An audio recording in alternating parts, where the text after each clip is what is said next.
Good morning, everybody. My name is Alan, and it's that time. Let's talk metal. Getting the day off to a good start here, making a video, and we're going to be featuring 4 new wave of British heavy metal 12-inch EPs, some that have some real bangers on them. I think you'll like some of these tunes a lot. I'll show you what they look like, and we'll play some clips so you can actually hear them as well. Going to start off right away with All Pistons Firing, one of my favorite new wave of British heavy metal bands that I've talked about several times before, Crucifixion. And this is their 12-inch EP, Green Eyes. I feel like I've seen that guy somewhere before. Nah, can't place it. Deja vu. Anyway, yeah, this is their last vinyl release before they kind of faded into obscurity. They had made 2 singles prior to this.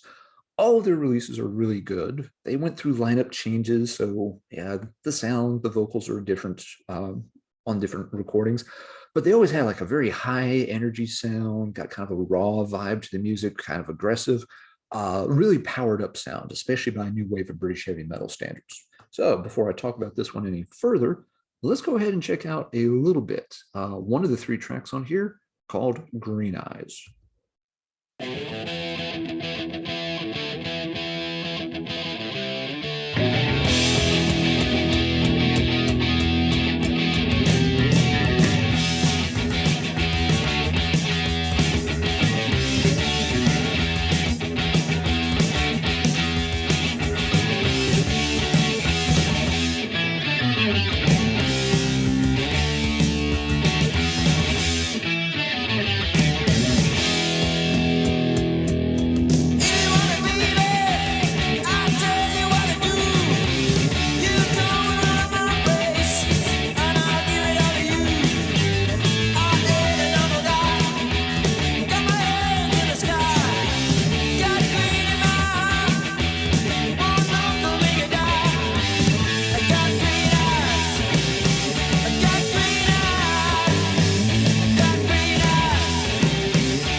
All right, there is Crucifixion cranking one out with Green Eyes. What a great way to start the video here.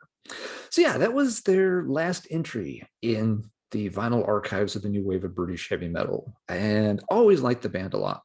This particular EP, it's probably the weakest of their 3 releases, which is saying something. Green Eyes is a terrific song. The other 2 tracks on it, The Moors is decent. But the 3rd track, Jailbait, is a little bit of a throwaway. It's not awful, but it's not their best material. And obviously, lyrically, it's a bit sketchy. The EP, as you saw, came on really cool purple vinyl. It was also on black vinyl. There was a rumor for a long time that copies were pressed on green vinyl, which would have kind of made sense since it was called Green Eyes. But I've never seen a copy in over 20 years of looking for it. And I think it was just a typo that popped up. It was included in an old discography book I've talked about on previous videos called Heavy Metal, The Vinyl Years, written by John Allinson. And under the Crucifixion entry, yeah, it shows this one being on black, purple, and green. And I think John just got it mixed up with something else, because I have never seen or heard tell any confirmation of a green vinyl copy. If anybody's got one, I'd love to see a picture of it. Prove me wrong. I'll put it back on my want list. But no, after it's been a good 24 years or more of looking for that and not finding a single picture of a real copy, I don't think it's out there. One other little thing to note about the EP is that the center labels are misprinted. It's really got Green Eyes on one side and the other 2 tracks on the opposite side, but the labels aren't printed up that way. So if you're reading the tracks off the center label, it's a little confusing at first. It's like, wait, this song was going to be on the other side. Oh well, didn't work out that way. But yeah, it's an absolutely fine effort from Crucifixion. Crucifixion has gotten the anthology treatment a couple of times, so you can check out all of the recorded tracks and some demos and stuff as well on CD without having to go track down the old vinyl. All right, so Going to stay in 1984 and look at another really cool 12-inch EP. This is by a band called Le Griff. And the name is French, but it was a UK band. It roughly translates as The Claw, which I guess sounds kind of cool. It apparently did cause some confusion that the guys were using a French name. Reportedly, there was actually a review in Krang that was so clueless, they were sort of complaining that, well, at least the band sings in English. Didn't exactly do your homework there, guys, did you? But yeah, the Griff got a few pieces of vinyl out, kind of similar to Crucifixion. They had a few things. They made two 12-inch EPs, actually, and in between, they had a 12-inch single. The first one's called Fast Bikes. It's got a red cover with kind of a bird and motorcycle logo on it. And it's one of those kind of always mid-priced collectibles from the new wave of British heavy metal. A lot of people dig it. The 12-inch single is, it's got two versions of the same song, one of them being a radio edit version, because that was necessary. So yeah, it's a little bit of a throwaway. The cover art is just cringeworthy bad. It literally matches the description of the album cover from Spinal Tap's Smell the Glove. It's got a woman crawling around with a whip in her teeth. It's just yikes. That couldn't have helped much, guys. And then they did this one. This was their third and last outing, which is, some people call it technically a mini EP since it's got 5 tracks on it instead of the usual 3 or 4 for an EP. But it's called Breaking Strain. And let's go ahead and take a listen to one of the clips off of this. This is from the song Silent Running.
Is a little bit of Le Griff, Silent Running.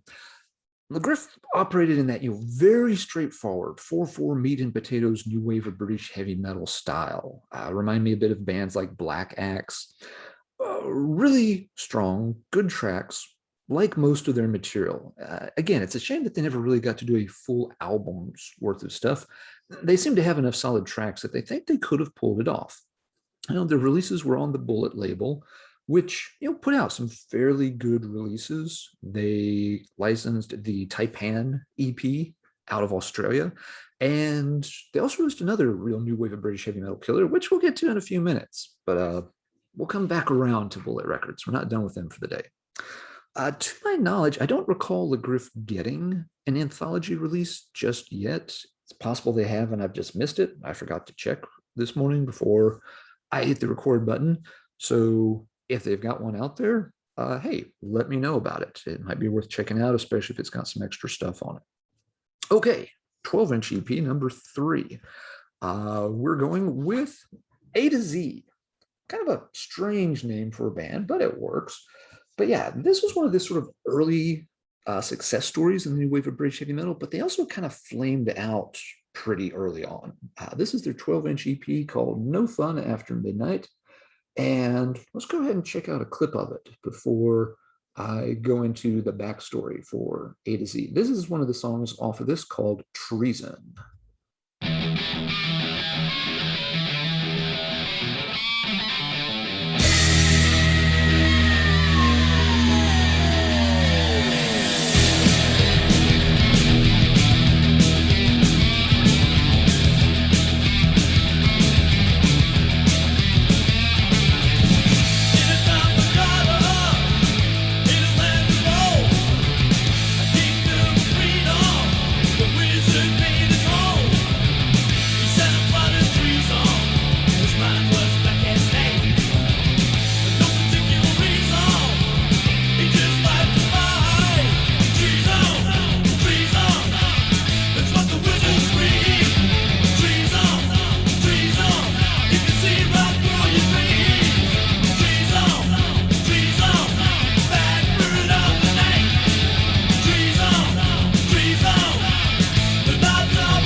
A to Z really cranking out a good one there too with Treason. A to Z operated in that pretty high energy, but also very catchy style of new wave of British heavy metal. And as I mentioned before the song clip, they kind of came out of nowhere and quickly got the attention of Polydor Records. So this was one of the bands that got kind of snapped up there in 1980 when the new wave of British heavy metal was really exploding. And even major labels like Polydor and MCA were all looking to grab a piece of that action and find that one band that could sort of be part of their stable. A to Z's releases though were a little odd. Polydor started them out by recording a live album, and some people have attributed to that to sort of cheaping out in a way. It's like, well, we don't want to spend a lot of money putting this very new, very young band in a studio, so let's just record them live and put that out and see how it does. That was the Witch of Berkeley album, which is an okay album, but to be honest, I never thought it was really spectacular. It doesn't have the best sound quality, but yeah, again, it was meant to be sort of a cheap live release. And some of the songs are good, some of the songs are a little off. It does feel like it was probably a little bit rushed. The No Fun After Midnight single came out after that in 81 and was a really strong one. They also released this on 7-inch format. That was something that was done a lot back in those days. Things would be on 12-inch and 7-inch. The 7-inch only has 2 tracks on it, and the 12-inch version would add a bonus 3rd track so that they could charge a little bit extra for that version. It's on red vinyl. I don't know if that one came on black vinyl or if all copies across the board are red vinyl. I'm not sure. I've never seen a whole lot of copies of it in person. I don't think it's necessarily that rare an item, and it's never been a high-priced one, but it's certainly a good one. The tracks on it are all quite solid. But yeah, after that short run with Polydor, the band sort of fell apart. The core of the band was a pair of brothers, the Owens brothers, and they regrouped with a set of new musicians and changed their name to Aurora. And they released one single under that name. It was called, let's see, I'll Be Your Fantasy is one of the tracks on it. This album title sounds a little goofy, and it did move a little bit more towards commercial territory, but it was still a very good single. The songs on it are still pretty energetic, pretty catchy. It still has, some of the core elements from A to Z in it. The Aurora single used to be one of the real sort of high dollar new wave of British heavy metal rarities because it got very little promotion or press. I've heard rumors and stories that it may have been like pulled off the shelves at the last minute so that not a lot of copies got into circulation. But a reasonable number of copies have turned up over the years. It's actually not as hard to find as people used to think it was. This is a good example of one of those records that, pre-eBay and pre-internet, it seemed to be very scarce. But once everybody in the world could put records for sale in one big place where everybody saw them, folks realized that, oh, copies of this are showing up a lot more often than we expected them to. And so it's not considered one of those ultra rare releases anymore, but it is still a very good single. But yeah, that is the story with A to Z. Had some really good tracks, just didn't last all that long.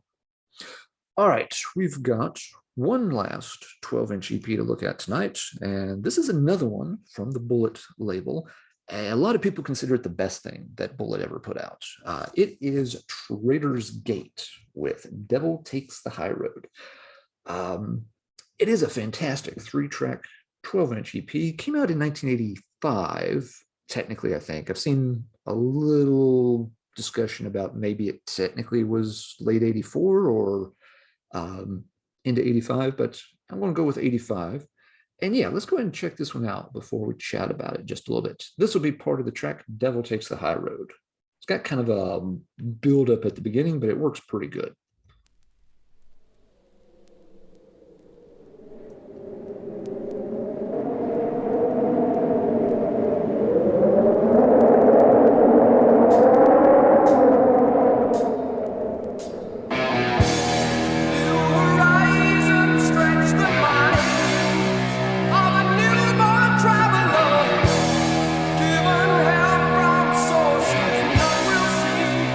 Never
Traitor's Gate, absolutely nailing it on Devil Takes the High Road.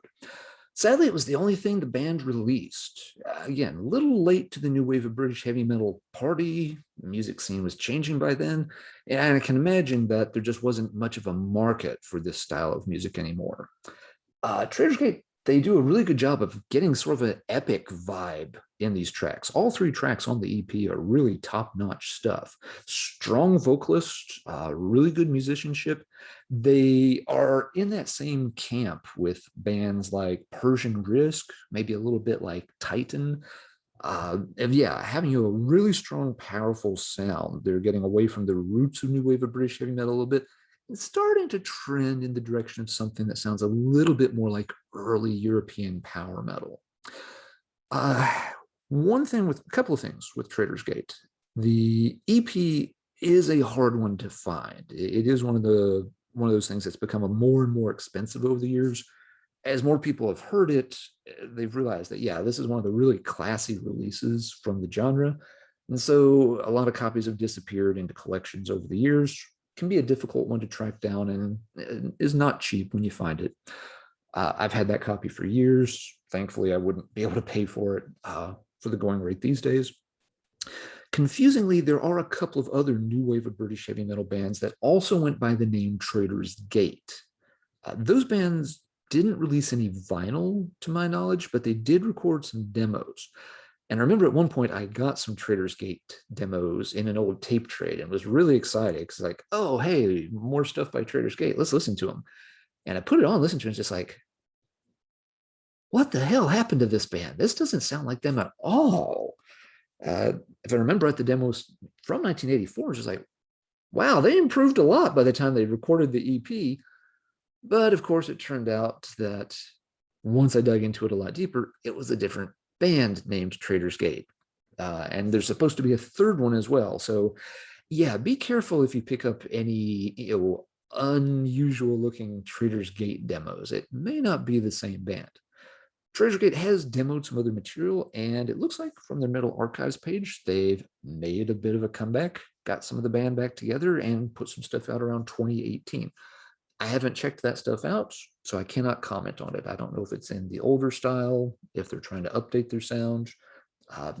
Don't know. If anybody out there has heard it, this would be a great time to leave a comment down below, and so we can talk metal there.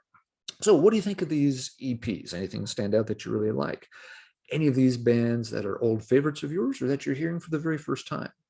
What are some other 12-inch new wave of British heavy metal EPs that maybe I should feature in a future video? There are a lot of others that got this kind of treatment, and I'll certainly be doing more of this kind of content in the future. So let me know what you think deserves a mention and a little bit of love in a future episode. All right, but that's going to do it for now. Hope you enjoyed these. I think all four of these are really fun examples of great new wave of British heavy metal. And with that, I'm going to sign off. So everybody take care. And until next time, remember to always keep banging your head.